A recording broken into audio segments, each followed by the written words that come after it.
You are the hero of your own story. I'm simply here to guide you. When you visit a doctor, they have only a glimpse of your life while you hold the full picture. Herbalists and medical astrologers have unique insights and techniques to understand your lifestyle, helping them find the plants best suited to support you. Hey, welcome to the show. I'm Amanda Mary, and I had a really good reason for being gone for 4 months. So it wasn't that I ran out of ideas or I was giving up on the podcast. It's because I was hospitalized back in January. So it was really shocking because I eat really healthy. I'm really good with herbs. I've been studying for a long time. I've been taking clients for the past 2 years. If you want to know the story of why I changed my diet and how powerful diet can be, you can go back to the first episode. I can't even eat fast food because I'm so sensitive to food. Not just any food, like food allergies. It's actually what's put in the food. So a lot of the pesticides that are added, nitrates and preservatives, there's a lot that they pump into the food that I just can't physically handle. So if I stick with family restaurants, generally I'm okay. I can't have a salad from a gas station because they put so many preservatives in the salad that I usually get pretty sick. My diet is reasonably clean, so even when I cheat, it's usually cleaner than what the average American does. And I don't smoke, I don't do any drugs, I don't even take Tylenol or ibuprofen, none of that. It took me a while, but I got really good at dealing with those issues herbally. I only drink maybe on holidays. That's about it. I had to go to the hospital because the left side of my body stopped functioning properly. My eyes stopped working together. I could cover one eye, either eye, and I could still see, but if I tried to use both of my eyes, I was actually seeing double. And then the whole left side of my face and head had gone numb. And then my coordination was off. And then plus with me not seeing well, it was hard for me to walk. All of my energy was drained. The doctor told me to touch my nose. I would touch like my chin. It was off enough to be not right. And they did a CT scan thinking I had a stroke, and I did not. I had lesions inside of my skull. They're not on my brain. And so it turns out you have a nervous system inside of your bones. It's not just under your skin and in your muscles, it's in the middle of your bones. And those nerves actually deal with temperature regulation. So I'm now very sensitive to temperature changes currently, and it deals with coordination and then just sending signals back to the brain on how are we doing, like with having feeling. So my blood was still flowing properly. I still had control over my muscles. My feeling wasn't completely there. And so I just sat in the hospital and they did nothing for me. So they gave me an aspirin just to keep my blood clear. Even though I hadn't had one in years, I knew aspirin wasn't going to hurt me. So I just went in and took it. And they tried to give me cholesterol medicines and was treating me like I was a stroke victim. And I had had my blood drawn a year prior, and I already knew my cholesterol was perfect. So I refused that. And then they had drawn my blood multiple times. And in the blood draws, they did test my cholesterol and it did come up perfect. That's really scary because you need cholesterol, not just for your hormones, but for your brain health. Had I taken that cholesterol medicine, it very likely could have made my situation worse. So I waited there for 4 days for an MRI. Now, I'd never taken an MRI before. And so that obviously, instead of radiation, it involves a lot of magnets, powerful magnets, and it's literally built out of graphite. So that's a type of metal that's permanently magnetic. They also use it in implants. So certain kind of implants, if you have them, you cannot get an MRI because they can be ripped out of your body, potentially killing you. That 30 years ago, I had bone tumors inside of my thigh. It was like upper thigh. So usually I just say hip. And I did a cartwheel at 16 years old. It shattered in the air. It just sounded like a machine gun while it was happening. And since I was 16 years old, the doctor at the time, he said and he wanted to do an experimental surgery where he filled the hole in with graphite and then he held everything together with a giant titanium plate and 4 giant screws. And then 2 years later, he took the titanium plate out and all the screws, but the graphite is still in the middle of my bone. It acted like a cage for the bone to regrow around. So I was telling the neurologist about my surgery. He looked at me like I didn't know what I was talking about because he'd never heard of such a thing. And he said, "Oh, I'm sure it's fine." And he just waved it off. And this is a very serious concern. And he didn't give me any other options. What else can we do to see if I have cancer or not? Because the CT scan already showed that we already knew something's going on in my skull. So even though I still couldn't see right, and I really couldn't walk unassisted, and I had next to no energy, I told the nurses I was checking out because they weren't doing anything for me. Absolutely nothing except trying to hurt me. So I signed myself out, and my husband helped me walk out of the hospital. When your period starts, it's a sign that your estrogen is dropping. And so this intuitively, I thought, well, I'm going to try red clover. And red clover has a really, really long list of stuff that it can do. It's actually not fully defined. It's like almost enigmatic, the things that it can do. And usually most herbs, you can fully define them, but really red clover, nobody's really been able to fully define it. And it's a really inexpensive or free herb that most people actually have access to in their backyards. We now know that it's able to travel through your extracellular matrix, reaching everything, including crossing the blood-brain barrier. It's one of the few herbs that can do that and help repair bones and your matrix and shrink tumors. It can do a lot of amazing things. I started taking that, and in the beginning, within 20 minutes after I took the tincture, I would feel some of my symptoms reversing. And red clover really did most of the heavy lifting as far as my healing has gone. It's been pretty amazing, actually. So I've added what's called an enteric hair blower. I'm just pulling it out right here. So if you're watching on video, you can see what it looks like. It's in two pieces, so you just put it together. So this uses scalar waves, terahertz frequencies. It's got like an optical quartz crystal that it blows through. And so as far as this technology goes, if you see anything that uses scalar waves, it's actually pretty expensive. And so it's inexpensive for what it is because this is really new technology. It's also scalar waves are also called Tesla waves. Nikola Tesla knew about this back in the 1800s. One of the biggest things you feel right away with scalar waves is it can relax your whole body. The first time I did a treatment with it, I felt very relaxed, and I had probably the best night's sleep I had had in a while because I by the time I had been resting in bed so much, I was starting to have problems sleeping at night, ruins the amount of energy you can have during the day, and I was trying to get myself back on a decent schedule. So it's been helping with that, and I've been using it on my face too. My husband asked me the other day if I was losing weight because it's moving the extracellular matrix in my face and in my neck. And so it's tightening everything naturally. It's kind of like having a Botox wand, but without all the disease that's in the Botox shots. So I noticed that it definitely detoxes. So I'm taking it slower than like maybe somebody else would because something in the environment is poisoning me. There are two culprits. I do live near a nuclear power plant. And I recently learned, because I've been looking into it, that back in the 70s, they illegally dumped nuclear waste behind the juvenile detention center. So they dumped it right in the ground, straight in the ground. And so when that was discovered, they dug it up and scooped away so many inches of the soil. But then they also accidentally hooked up their nuclear waste and they plugged it into the sewage. So it was going through the public sewer system and getting dumped into the river. And this had gone on for, I think it was like 4 years.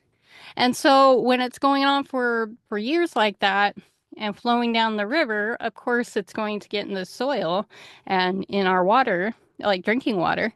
But it also evaporates with the rain and can get deposited elsewhere. So it's not totally clear how far contamination is spread, but I do know there's brain cancer clusters here, exact where I live in Fort Pierce, Florida.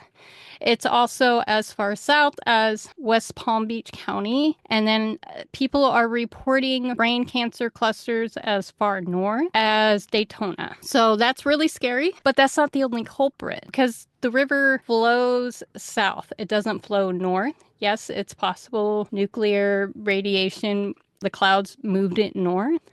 But usually the clouds move west to east, out into the Atlantic Ocean. I don't know if that's actually the true culprit, but there is another possibility.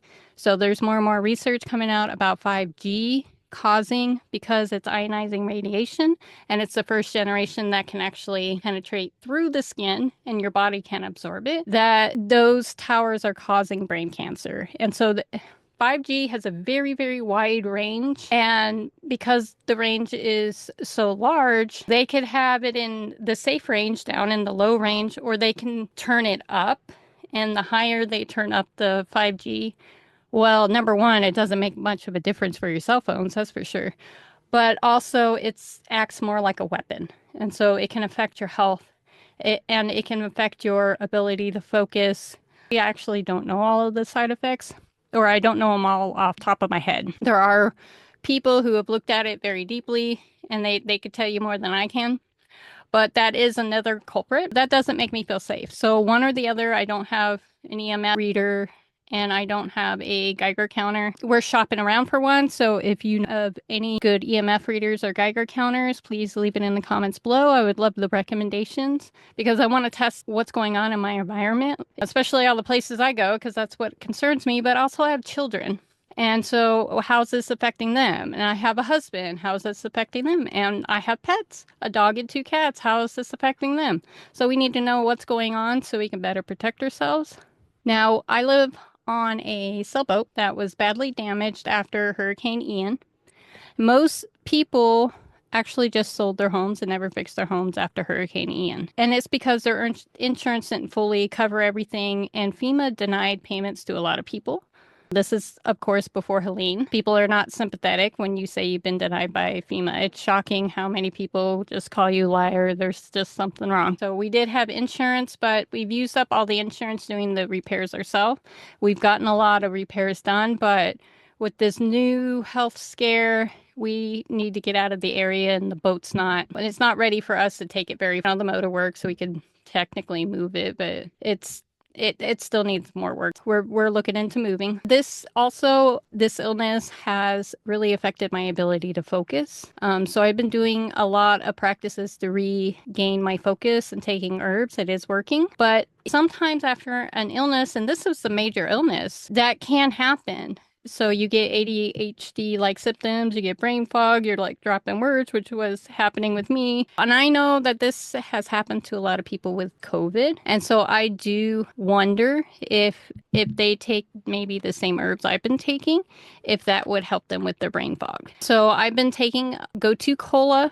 Now, I'm not taking it alone. I'm taking it in a blend. Go-To Cola is an herb that is specific for like brain fog and the lack of ability to focus after an illness. And that herb also works on the extracellular matrix, and it's able to help you repair bones also in your nervous system. So it's not just for memory. But the mix that I'm taking also has rosemary, which can help a lot of people for memory, especially if they have low blood pressure, and really for the elderly because they really have a hard time pumping enough blood to get up into the brain, and that can affect their ability to remember.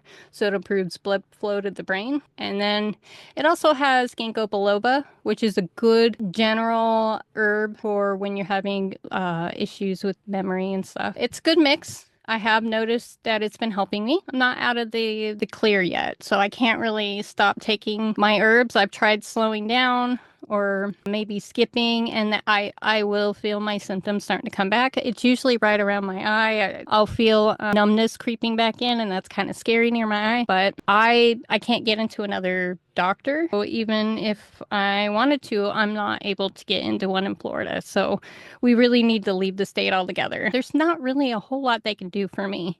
So while I don't have technically brain cancer, it's lesions in my skull, but it's similar, and statistically the survival rate is only 14%. So it is important to understand that if there's an herbal option and you're suffering with this is a really good thing for you to know.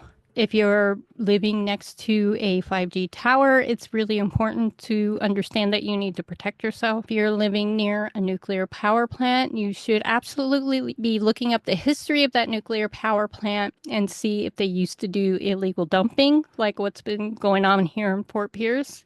We do need to look closer at the environments that we're in to see if they could potentially harm us or our loved ones. Oddly enough, all of this stuff is actually in my personal horoscope. I do enjoy doing medical astrology. It gives me a lot of clarity and insight. And in personal horoscope, it does show issues with my nervous system, but it does not show cancer. But I have multiple things going on. So it's not just like one bad conjunction causing bad symptoms, and it's actually not even the cause.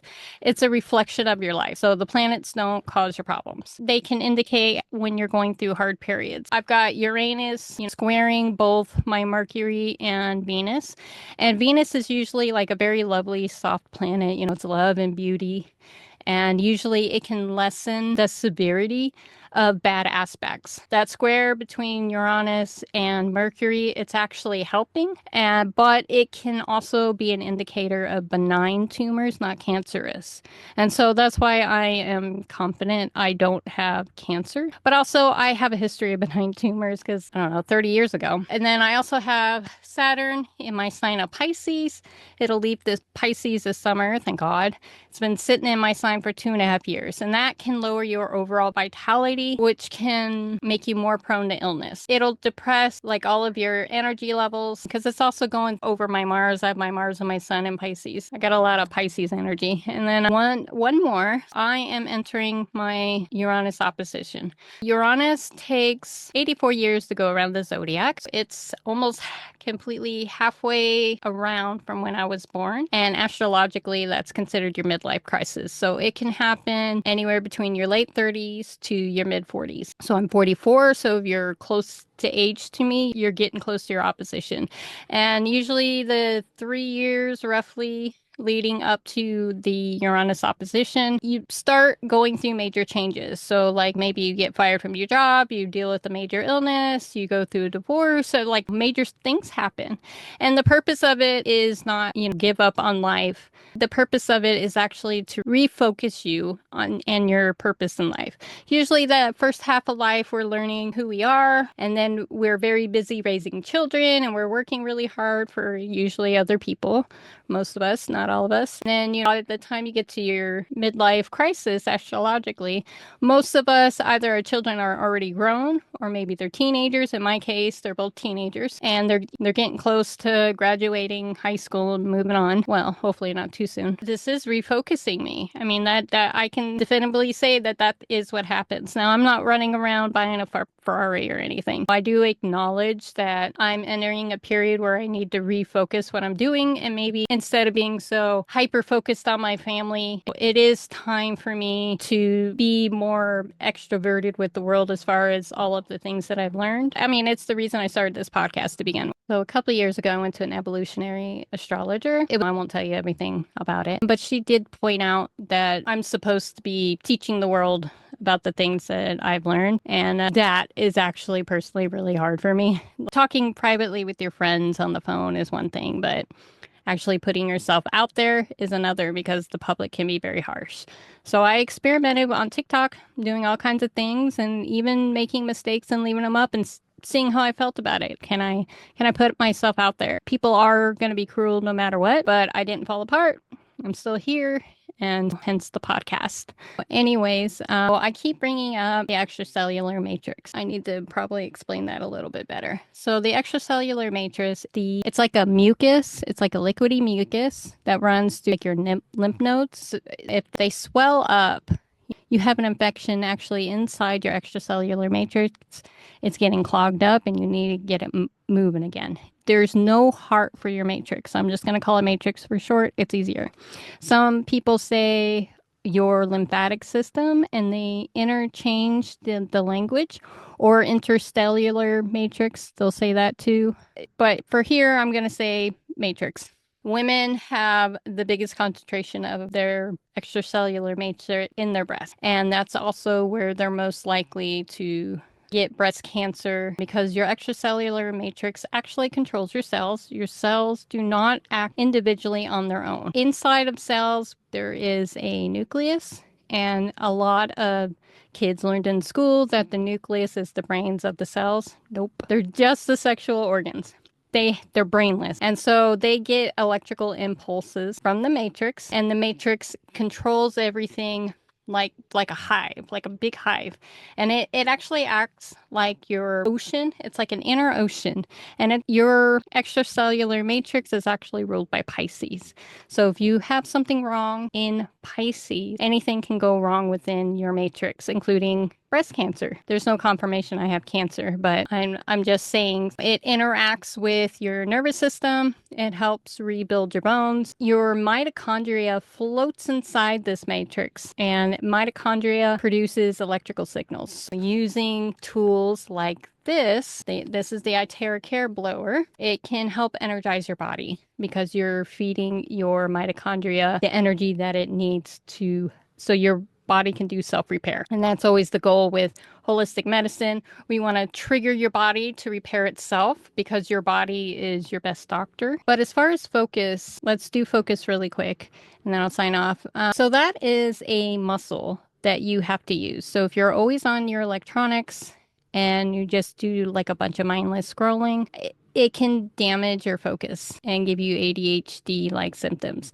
So can living near 5G, so just the radiation and EMFs that it's emitting, that can destroy your focus. Even illness destroys your focus. Your focus is a muscle that you need to exercise. There's herbs, lots of herbs that you can buy. I ordered mine from Hawaii Farm. I love them because they carry a lot of American herbs, which is what I mainly work with. And they carry the harder to find herbs. I'm specialized in traditional Western herbalism, which is basically American herbalism. And they do the hard to find herbs because I can't forage for everything, not in Florida. Florida is a unique ecosystem, but it doesn't have everything. God bless them. If you want to get a hard to find herb, that's the company to go to. But when you lose your focus, so you want to start exercising it by actually reading a physical book.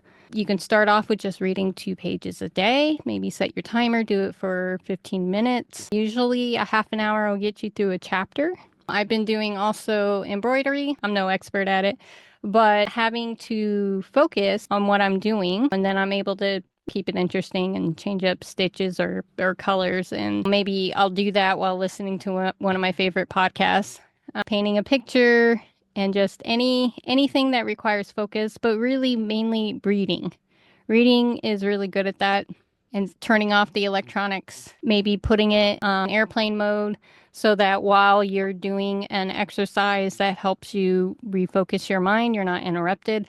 I'm also meditating, so I've taken that back up. I hadn't been doing it in a while, but that one is so helpful for me, especially the old ones from an old TV show in the 90s called Yoga Zone. So it was run by Alan Finger, and apparently he still practices up in New York. His meditations from that show are the most helpful for me. I get a lot of benefits from it. I know there's a lot of free ones.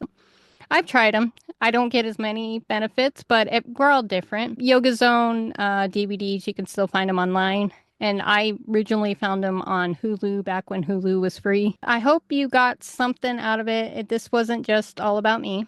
I'm sharing really important things about a serious illness that could be helpful for other people. I've started writing on Substack. So if you want to see my article about red clover or gotu kola, those are all up on Substack. I wrote last year an article about knowing when to listen to your soul. So even though while I was in the hospital and I was being very highly pressured to do this MRI, I literally felt my guardian angel telling me no.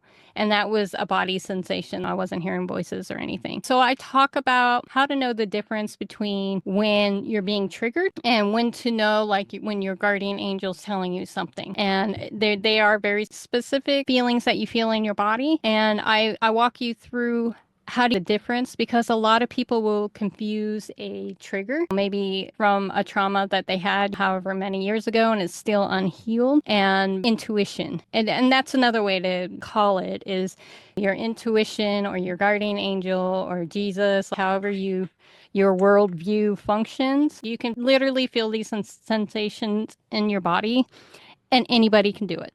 So I wrote out how to do that. You can go back onto my Substack. I'll go ahead and link it in the comments down below the Substack. That way you always know when my podcast episodes are coming out. I already had pre-recorded my next episode, and I did it right before I was hospitalized. So it hasn't been released yet, but it was a very interesting interview. So I wish I had been more energetic and asked more questions, but he's still really fascinating. So that'll come out in 2 weeks. And I'm really enjoying writing on Substacks. So that gets released as a newsletter into your mailbox. It's fun for me, and you can go in there and comment on it. And you'll also be alerted to when my podcast comes out because Substack is now hosting my podcast.